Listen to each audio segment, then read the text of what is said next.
Hello student, अब हम पढ़ रहे हैं क्लास 8 की साइंस, यानी कि देखें क्लास 8 की साइंस में क्या है। टिन ऑक्साइड का लेप चढ़ाकर और अधिक गर्म किया जाता है, जिससे ऊपर का लेप पिघलकर चमकीली परत के रूप में क्या कह रहे हैं, चमकीली परत के रूप में छिद्रों को ढककर इन्हें जलरोधक वाटर प्रूफ बना देता है। तो साबुन क्या है देखेंगे, साबुन क्या है, क्रियाकलाप 4.4 में देखेंगे कि साबुन क्या है। तो यही हेडिंग हमें पढ़ना था आज के, साबुन क्या है। तो विभिन्न प्रकार के साबुनों का अवलोकन करें तथा नहाने, कपड़ा धोने एवं बर्तन साफ करने वाले साबुनों की सूची बनाइए। ठीक है, सूची बनाई, क्या देखते हैं कि फेरन वाली, ठीक है, फेरन लवली। तो ये आप खुद से बना सकते हो, अलग अलग नहाने के साबुन लिख सकते हो, ठीक है, कपड़ा धोने वाले साबुन लिख सकते हो, और क्या कह रहे हैं, बर्तन साफ करने वाले साबुन। ठीक, अगली हमें क्या कह रहे हैं, कुछ साबुन औषधि के रूप में भी प्रयोग किए जाते हैं। कुछ साबुन जो होते हैं वो दवाइयों के रूप में भी प्रयोग किए जाते हैं। कौन से साबुन किए देखेंगे कैसे, जैसे त्वचा रोगी, ठीक है, त्वचा रोगी अधिकांशतः जिन साबुनों का उपयोग कह रहे हैं, जिन साबुनों का उपयोग करते हैं उनमें कुछ मात्रा में कार्बोलिक अम्ल, ठीक है, कार्बोलिक अम्ल, गंधक, नीम का तेल आदि मिले होते हैं। रासायनिक रूप से साबुन उच्च बरसीय अम्ल के सोडियम तथा पोटेशियम लवण होते हैं। इन्हें प्रायः सोडियम अथवा पोटेशियम हाइड्रोक्साइड तथा वनस्पति तेल की पारस्परिक क्रिया द्वारा बनाया जाता है। अब कह रहे हैं अपमार्जक क्या होता है, देखेंगे अपमार्जक क्या होता है। तो बाजार से जब आप कपड़ा धोने के लिए, कह रहे हैं जब बाजार से आप कपड़ा धोने के लिए साबुन खरीदने जाते हैं, तब दुकानदार साबुन की जो टिकिया देता है, ठीक है, उस पर क्या लिखा होता है, सामान्यतः साबुन अंकित नहीं रहता है। ठीक, टिकिया के रैपर पर डिटर्जेंट टिकिया लिखा रहता है। आपने कभी सोचा है कि यह डिटर्जेंट क्या है, डिटर्जेंट क्यों लिखा होता है? तो यह डिटर्जेंट ही अपमार्जक है, जो कठोर जल के साथ भी झाग देने वाला रासायनिक पदार्थ होता है। तो क्या कह रहे हैं, ये जो डिटर्जेंट होता है अपमार्जक है, जो कठोर जल के साथ क्या करता है, झाग देने वाला होता है। तो रासायनिक पदार्थ यह कपड़ा धोने में काफ़ी मददगार होता है। यह क्या कह रहे हैं, कपड़ा धोने में काफ़ी मददगार होता है, परंतु रासायनिक दृष्टि से साबुन से क्या होता है, भिन्न होता है। रासायनिक दृष्टि में क्या होता है, साबुन से भिन्न होता है, अलग अलग दिखाई देता है। क्रियाकलाप 4.5 में क्या कह रहे हैं देखेंगे, दो छोटी बाल्टी या मग लें। क्या लिया हमने, दो छोटी बाल्टी ली या फिर मग लिया। दोनों बाल्टियों में क्या किया, आधे भाग तक पानी भरें। दोनों बाल्टियों में क्या किया, आधे भाग तक पानी को भर लिया। पहली बाल्टी में साबुन का चूर्ण तथा दूसरी बाल्टी में क्या करना है, दूसरे में उतनी ही मात्रा में अपमार्जक घोल लें। क्या देखते हैं, किस बाल्टी में झाग अधिक बनता है। तो क्या देखते हैं, किस बाल्टी में झाग अधिक बनता है, अपमार्जक साबुन की अपेक्षा कठोर जल में अधिक झाग देते हैं। तो क्या कह रहे हैं, जो अपमार्जक होते हैं वो साबुन की अपेक्षा कठोर जल में बहुत ज़्यादा झाग देते हैं, और इन्हें कपड़े अधिक साफ धुलते हैं, और इनसे क्या होते हैं, कपड़े भी बहुत अधिक साफ धुलते हैं। अब हमें देख रहा है उर्वरक। उर्वरक क्या होते हैं देखेंगे, उर्वरक क्या होते हैं। क्रियाकलाप 4.6, क्रियाकलाप 4.6 दो गमले लें, ठीक है। क्रियाकलाप 4.6 में दो गमलों को हमने लिया, दोनों गमलों में मिट्टी भरें। एक गमले की मिट्टी में खाद मिलाएं, दूसरे गमले को वैसा ही रहने दें। तो दोनों गमलों में एक जैसा पौधा लगाएं। क्या होता है, पौधा लगे गमलों को धूप में रखें। प्रतिदिन इसमें समान मात्रा में पानी देते रहें। एक मात्रा क्या कह रहे हैं, एक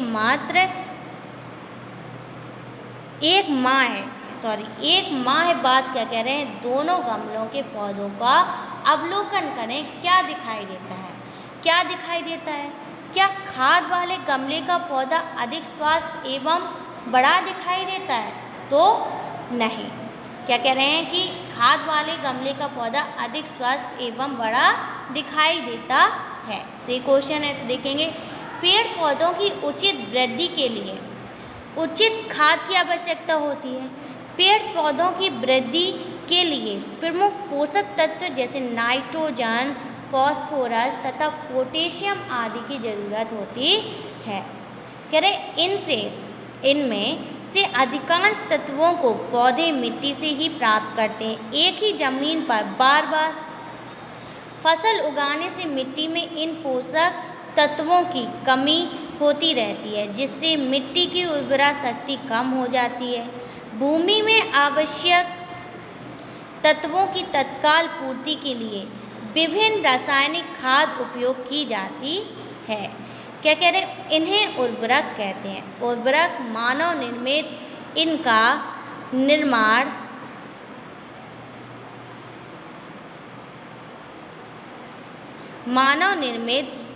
निर्माण बड़े बड़े कारखानों में किया जाता है।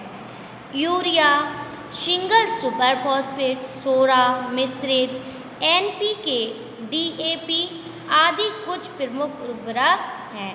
तो उर्वरकों के निर्माण के लिए क्या कह रहे हैं, उर्वरकों के निर्माण के लिए हमारे देश में कई कारखाने हैं। तो क्या कह रहे हैं, हमारे देश में बहुत सारे ऐसे जो उर्वरक पदार्थ होते हैं जो हम मिट्टी में मिलाते हैं, उनके बहुत सारे कारखाने हैं। भारत के कुछ प्रमुख उर्वरक कारखाने कहाँ स्थित हैं, देखें कहाँ कहाँ हैं। यह जानने के लिए तालिका 4.6 देखेंगे। तो देखेंगे 4.6 तालिका।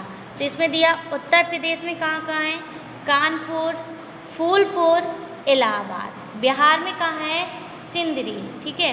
पंजाब में नांगल, गुजरात में कलोल कांदा। अब कह रहे हैं फसल एवं अनाज भंडार एवं रोगाणुनाशक क्या होते हैं। तो फसलों एवं अनाजों के भंडार की आवश्यकता क्यों है। तो फसलों एवं अनाजों के भंडार की आवश्यकता क्यों है। जनसंख्या विस्फोट के कारण अधिक उपज भविष्य की आवश्यकता है।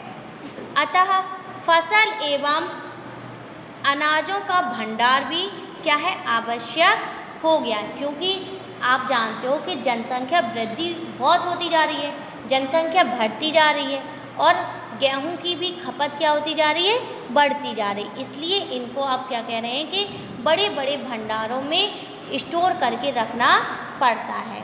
सब्जियां, फलों आदि को शीत गृहों में रखकर, जो शीत गृह मतलब ठंडी जगहों पर, ठीक है, ठंडी जगहों पर रखकर अधिक दिनों तक क्या करते हैं, सुरक्षित रखा जा सकता है।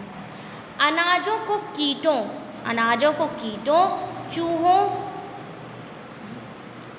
चूहों और बरसात से बचाने के लिए बड़े बड़े भंडार गृह स्थापित किए गए हैं। जहाँ पर क्या कह रहे हैं, जहाँ पर क्या होता है, लाखों टन अनाज, कुछ रासायनिक, उसमें हम कुछ ऐसे रासायनिक पदार्थ मिला देते हैं जिससे क्या नहीं हो, हमारे गेहूँ खराब ना हो, उपयोग से सुरक्षित रखे जाते हैं। गाँव में अनाजों को सुरक्षित रखने के लिए क्या बनाए जाते हैं, कुठले बनाए जाते हैं कुठले, मिट्टी के कुठले, लोहे के कुठले बनाए जाते हैं, या ड्रम का भी उपयोग किए जाते हैं। इनमें अनाज की इसमें अनाज को सुखाकर भरा जाता है। इसमें नीम की सूखी पत्तियां अथवा कीटनाशक दवाइयों को रखकर अनाज का संचरण किया जाता है। अनाजों एवं फसलों को बीमारियां और कीटों से बचाने के लिए क्या कह रहे हैं, विभिन्न रोगाणुनाशक रसायन जैसे DDT, डाइक्लोराइड, फेनिल्ट्राइड, क्लोरोएथेन, BSC, बेंजीन हेक्साक्लोराइड तथा मिथाइलिन, पैराथियान आदि का उपयोग किया जाता है। इन रसायनों, क्या कह रहे हैं, इन रसायनों के अधिक मात्रा में तथा लगातार उपयोग का प्रभाव जीवों की खाद्य श्रृंखला को भी प्रभावित कर रहा है। फसलों एवं डिब्बाबंद खाद्य पदार्थों को हानिकारक जीवाणु से बचाना, क्या कह रहे हैं, अत्यंत आवश्यक है। इसके लिए रोगाणुनाशक का उपयोग करना भी आवश्यक होता है। तो इन जीवाणुनाशक दवाइयों का चयन एवं उपयोग बड़ी सावधानी से किया जाना चाहिए। तो क्या कह रहे हैं, जो इनके दवाइयाँ होती हैं जो हम लोग इस्तेमाल करते हैं, इनके भी अच्छी से जांच पड़ताल करने चाहिए। क्या कह रहे हैं, जिससे दूरगामी दुष्परिणामों से बचा जा सके, ताकि जो प्रभाव होते हैं जिनसे हानिकारक होती हैं वस्तुओं को, उनसे हम बच सकें। अब हम देखेंगे इसका अभ्यासकार।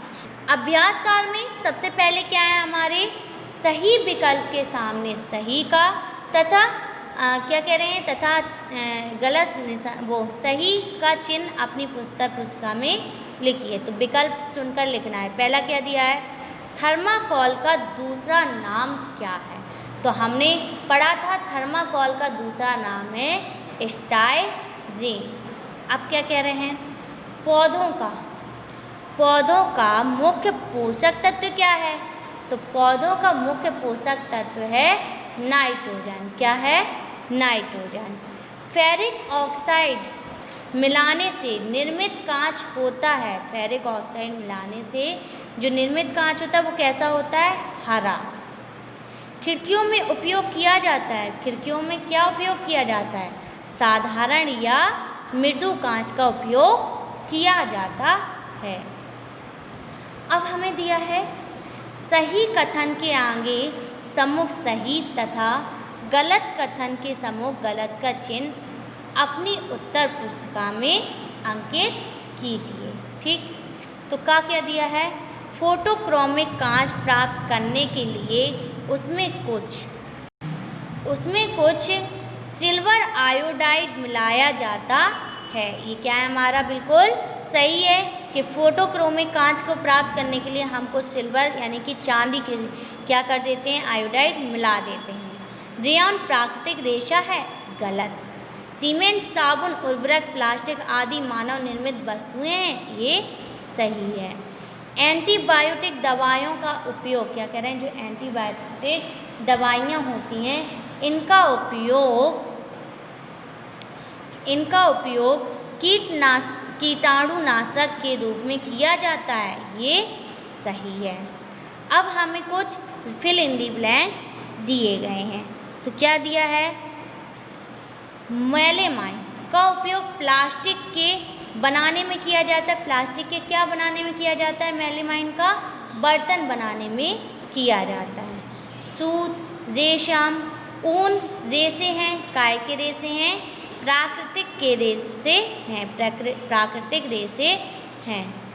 धूप के चश्मे सूर्य की डैश किरणों से आँखों को बचाते हैं।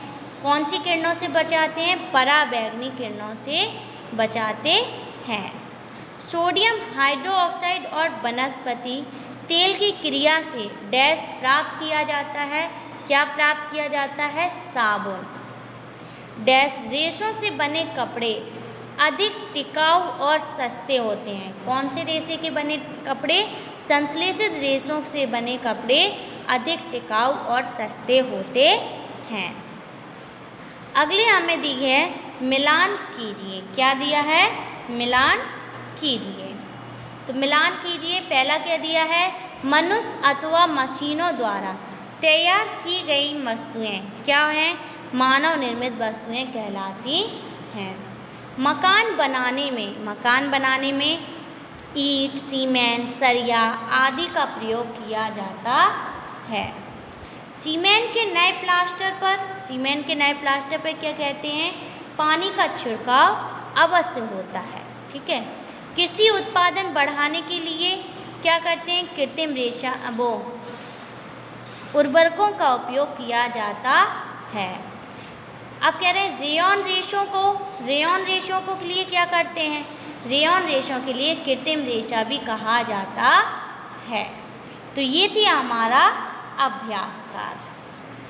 अब हमारा नया चैप्टर क्या है, पार्ट 5। क्या दिया है पार्ट 5 में, बल तथा दाब। हेडिंग क्या है बल तथा दाब की, देखेंगे। बल क्या है, पहली हेडिंग हम पढ़ेंगे बल क्या है। दूसरी हेडिंग हम पढ़ेंगे दैनिक जीवन में दाब का प्रभाव। तीसरी हेडिंग क्या पढ़ेंगे, द्रव में डूबी हुई वस्तु का भार। चौथी हेडिंग हम पढ़ेंगे तरल पदार्थों में दाब। ठीक है, तो अब हम देखेंगे चैप्टर में हमारा क्या कह रहा है। आप पिछली कक्षा में पढ़ चुके हैं, यानी 7th क्लास में पढ़ चुके हैं कि किसी वस्तु को खींचने या धक्का देने में बल का प्रयोग होता है। आपको हमने पढ़ाया था 7th में कि जब हम कोई भी वस्तु को खींचते हैं और जब उसमें धक्का लगाते हैं तो उसमें बल लगता है। वस्तु पर पर्याप्त बल लगने से वस्तु की स्थिति में क्या होता है, परिवर्तन होता है। वस्तु स्थिर से गतिमान अवस्था में हो सकती है, उसकी गति तेज या धीमी हो सकती है, उसकी गति की दिशा भी क्या हो जाती है, बदल सकती है। आइए जानें कि बल की अन्य विशेषताएं क्या हैं। तो बल की अन्य विशेषताएं क्या हैं, देखेंगे। क्रियाकलाप 5.1 में दिया है, एक ईंट उठाएं। क्या उठाएं, ईंट को उठाया। एक साथ 2 ईंट उठाएं। क्या अनुभव होता है, एक ईंट की अपेक्षा 2 ईंटों को उठाने में बल ज़्यादा लगाना पड़ता है।